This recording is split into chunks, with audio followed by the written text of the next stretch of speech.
अब की बार कुछ काम करेगा? कर रहे हैं, उम्मीद तो करेंगे ही, और क्या। वोट दिया है तो डाल दिया वोट। बिल्कुल बिल्कुल। यहाँ पर देखिए दिलचस्प मुकाबला तो नजर ही आ रहा है, और देखिए यहाँ पर मुकाबला जितना दिलचस्प है उतनी उत्सुकता कहीं ना कहीं वोटर्स के मन में भी नजर आ रही है। सबीना, मनोज शर्मा का रुख कर लेते हैं। बुधनी में फिलहाल वो मौजूद हैं। यहाँ पर 2 सीटों पर उपचुनाव हो रहे हैं मध्य प्रदेश में। बुधनी एक सबसे अहम सीट, क्योंकि यहाँ से शिवराज सिंह चौहान जो है वो जीतते आए हैं, पूर्व मुख्यमंत्री भी रहे हैं, लेकिन अब केंद्रीय मंत्री है, विदिशा से सांसद बन गए। ये सीट खाली हुई है। उसके बाद मनोज शर्मा, फिलहाल वोटर्स के मन में क्या चल रहा है, क्या तस्वीरें हैं वहां पर?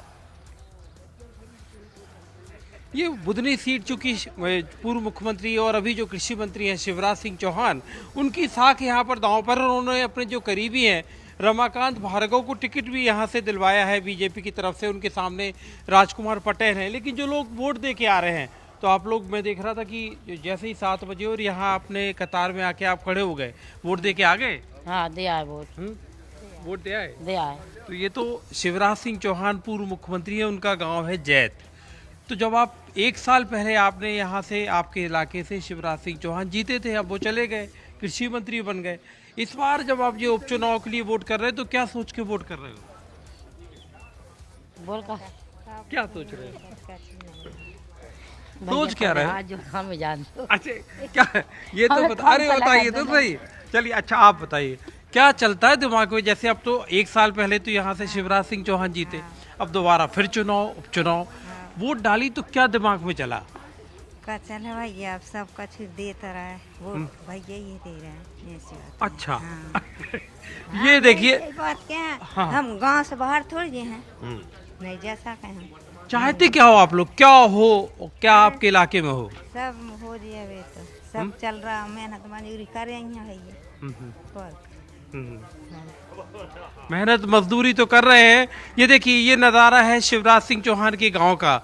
ये जैत गांव है, और यहाँ पर अब से 1 से 1.5 घंटे के समय के बाद खुद पूर्व मुख्यमंत्री शिवराज सिंह चौहान और उनके परिवार पूरा यहाँ इसी वोट आदर्श मतदान केंद्र पर आकर वोट डालेगा। और यहाँ पर आप गांव में जो नज़ारा है, 1 साल पहले लाडली बहना, अगर आपको याद हो तो इसी जगह पर बड़ी कतार, लंबी कतार लगी हुई थी। लाडली बहनें यहाँ पर बाकायदा पूजा करके यहाँ पर आई हुई थी और उन्होंने वोट डाला था। अभी आपने वोट डाला? अरे क्या बात है। तो जो इस बार जो आपने वोट डाला, तो क्या चला आपके दिमाग पे, क्या आप सोच रहे हैं कि मेरा वोट क्या करेगा बुधनी के लिए? विकास है? मेन चीज है विकास। और कौन सा विकास चाहते? विकास हुआ है और चल रहा है, विकास में कोई कमी नहीं है। आप वोट दे के आगे, जरा दिखाएं, अपना हाथ दिखाएं, इधर दिखाइए हमारे कैमरे को, न्यूज़ 18 इंडिया के कैमरे पे दिखाइए। इन्होंने वोट डाली है, ये देखिए, ये इन्होंने वोट डाली आपने, तो काहे के लिए डाली, क्या सोच के डाली? फूल पे, है? फूल पे। अच्छा। तो क्या चाहते हो आप अपने क्षेत्र में? भैया आ जाता। अच्छा, भैया को जिताएंगे। तो भैया खुद तो है नहीं इस बार, मगर बिन की लड़का था। अच्छा, नहीं, उनका लड़का कहाँ है? कार्तिकेय को कहाँ टिकट मिली है? और मिली नहीं हुआ। कार्तिकेय को टिकट नहीं मिली। रमाकांत भार्गव है बीजेपी के प्रत्याशी। अब इनकी नाम ही नहीं होगा। अच्छा। ये देखिए, ये माहौल है बुधनी का।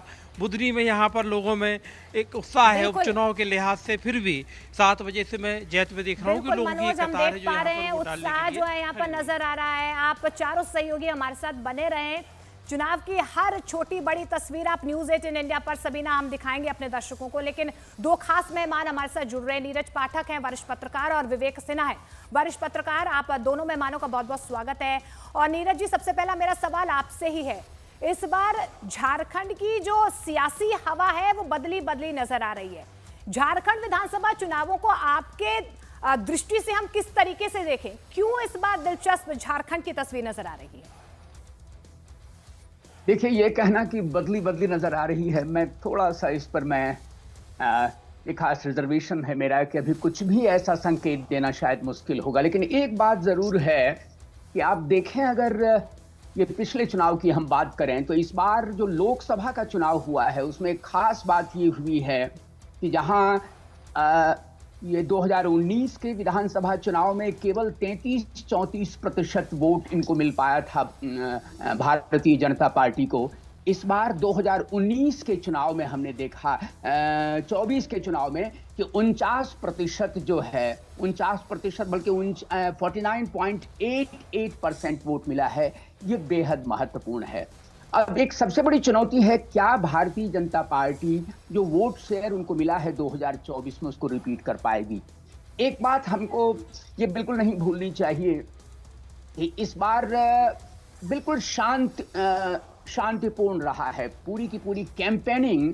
अगर आप ये पिछले चुनावों की तुलना करें तो बहुत ही शांतिपूर्ण रहा है। इसके लिए वाहवाही मिलनी चाहिए चुनाव आयोग को भी, लेकिन राजनीतिक दलों ने भी पूरी ताकत लगाई है।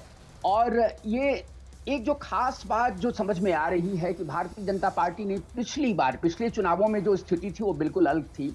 इस बार जहां एक और झारखंड विकास मोर्चा के नेता और अध्यक्ष थे बाबूलाल मरांडी, वो भारतीय जनता पार्टी में हैं, और इसके अलावा चिराग पासवान, उसके बाद ऑल झारखंड स्टूडेंट्स यूनियन, इन सभी पार्टियों को मिलाकर चुनाव लड़ने, जेडीयू, इनको मिलाकर चुनाव लड़ने में ये सफलता पाई है मोनिका। तो ये एक कामयाबी के तौर पर जरूर कहा जा सकता है, लेकिन झारखंड की सत्ता पर कौन काबिज होगा ये नतीजे यहां पर तय करेंगे। लेकिन वो मुद्दे आज कौन से हैं जनता के जहन में जो सबसे पहले उनकी प्राथमिकता होगी, इसे विवेक सिन्हा जी आपके जरिए समझने की कोशिश करेंगे, क्योंकि आप वरिष्ठ पत्रकार हैं। हालांकि जनता अपने मुद्दों को लेकर रुख करती है पोलिंग बूथ की तरफ, लेकिन आपको लगता है जो 1 महीने पहले से ही शुरू हो गई थी, सीबीआई का एक्शन देखा, ईडी का एक्शन देखा, सियासी बड़ा भूचाल हमने झारखंड में देखा, मुद्दा क्या होगा? क्या इसका असर होगा या फिर बेरोजगारी, सुरक्षा, विकास, स्वास्थ्य, आरक्षण, बहुत से ऐसे मुद्दे हैं, उन्हें जहन में रखकर आज जनता मतदान केंद्र की तरफ रुख करेगी?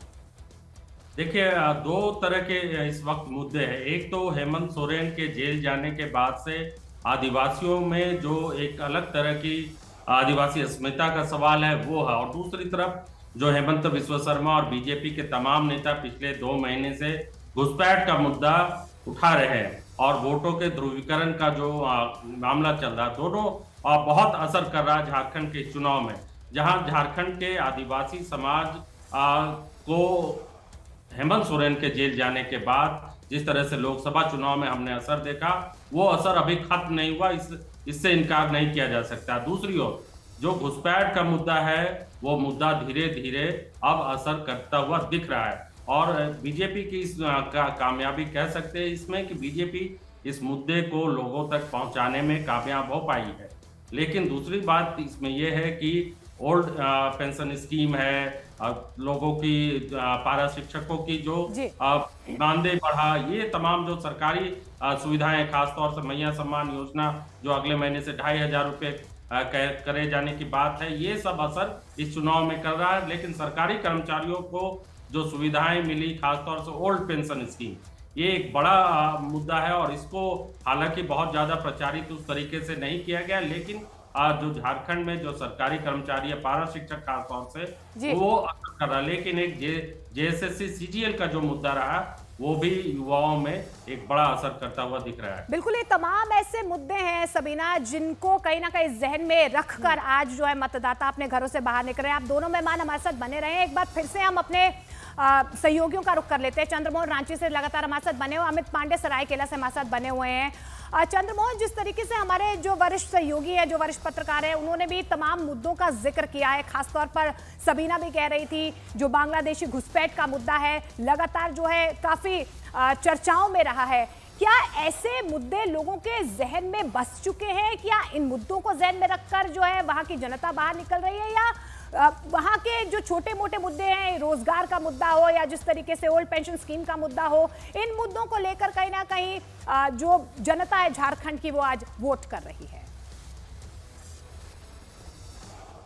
बिल्कुल, देखिए, बांग्लादेशी घुसपैठ को लेकर ये हमेशा सवाल खड़ा होते रहा है, और ये भी कहा जाते रहा है कि बांग्लादेशी घुसपैठ की वजह से यहाँ पर डेमोग्राफी चेंज हो रहा है। लेकिन लोगों के मन में क्या है, एक तस्वीर आपको दिखाने की कोशिश करेंगे। देखिए, ये कतारें जो हैं वो धीरे धीरे लंबी होती जा रही हैं, और लोगों के मन में क्या चल रहा है ये खुद हम इन्हीं से जानने की कोशिश करेंगे, क्योंकि कुछ ना कुछ मन में चल रहा होगा जिसको सोचकर लोग यहाँ पर पहुँचे हैं। और एक तस्वीर एक बार आपको दिखाने की कोशिश करेंगे। ये देखिए, 8 बूथ है इस सेंट फ्रांसिस स्कूल में, और कहीं भी जहाँ तक आपकी नज़रें जाएंगी कहीं भी कतारें छोटी नहीं दिखेंगी। लेकिन जहाँ अभी हम आपको दिखा रहे हैं तस्वीर, यहाँ पर कुछ लंबी कतारें हैं, और जितना ही संख्या में यहाँ पर पुरुष पहुँचे उतनी ही संख्या में महिलाएँ भी पहुँची हैं वोट देने के लिए। तो लोगों में खासा उत्साह दिख रहा है, और ऐसे में लोगों से जानने की कोशिश करेंगे कि आखिर मन में क्या चल रहा है, क्या सोचकर पहुंचे हैं बूथ तक। वोट जल्दी गिरा करके लौट जाना है, भीड़ में नहीं फंसे हैं, ये सब फर्स्ट प्राथमिकता है। जितना जल्दी मुद्दे क्या हैं? मुद्दे हैं कि अच्छा सरकार बने, अच्छा काम हो, विकास हो। क्या सोचकर पहुंचे हैं वोट देने के लिए? क्या मुद्दे क्या हैं जिसको सोचकर आप पहुंचे हैं यहाँ पर? जो विकास करे देश का उसी को वोट दे के जाना है। ये देखिए, ये लंबी कतार, महिलाएं सुबह सुबह पहुंची हैं और पहले वोट करेंगे, उसके बाद जाकर काम करेंगी। पहली बार वोट देने के लिए पहुंची हैं? दूसरी बार वोट है मेरा। अच्छा, क्या मन में चल रहा है, क्या सोचकर पहुंची हैं वोट देने के लिए? बस झारखंड में डेवलपमेंट चाहते हैं और क्या, एजुकेशन डेवलपमेंट चाहते हैं, रोड डेवलपमेंट चाहते हैं। यही डेवलपमेंट के लिए बस वोट करने आए हैं इस बार। आपके मन में क्या है, क्या सोचकर पहुंची हैं वोट देने के लिए? सर मेरा तो हो गया सर। अच्छा, वोट दे दी? क्या जब वोट बटन दबा रही थी तब मन में क्या चल रहा था? सबका साथ सबका विकास, और यहाँ का विकास हो, यहाँ का जो खनिज संपदा, खासकर यहाँ का जो इतना मिनरल सब है, खनिज संपदा है, बाहर जाने के जगह अगर यही फैक्ट्री लगा दिया जाए तो कि यहाँ के रोजगार, युवकों को, युवतियों को रोजगार मिले। तो तस्वीरों में भी आपको एक बार हम फिर से दिखाने की कोशिश करेंगे। ये देखिए, ये लंबी कतार है और ये जो बगल वाला 290 नंबर बूथ है, हटिया विधानसभा क्षेत्र है, जहां पर अभी हम खड़े हैं। और यहां पर 10:30 से 11 बजे के करीब हेमंत सोरेन पहुंचेंगे वोट देने के लिए अपने पत्नी कल्पना सोरेन के साथ। 7:26 है। चंद्रमोहन, आपके जरिए हम देख सकते हैं कि कितनी लंबी लंबी कतारें यहाँ पर नजर आ रही है। ये जागरूक मतदाता है जो सुबह से ही मौजूद थे, जिसकी तस्वीर हमारे सहयोगी यहाँ पर दिखाते हुए नजर आए। अमित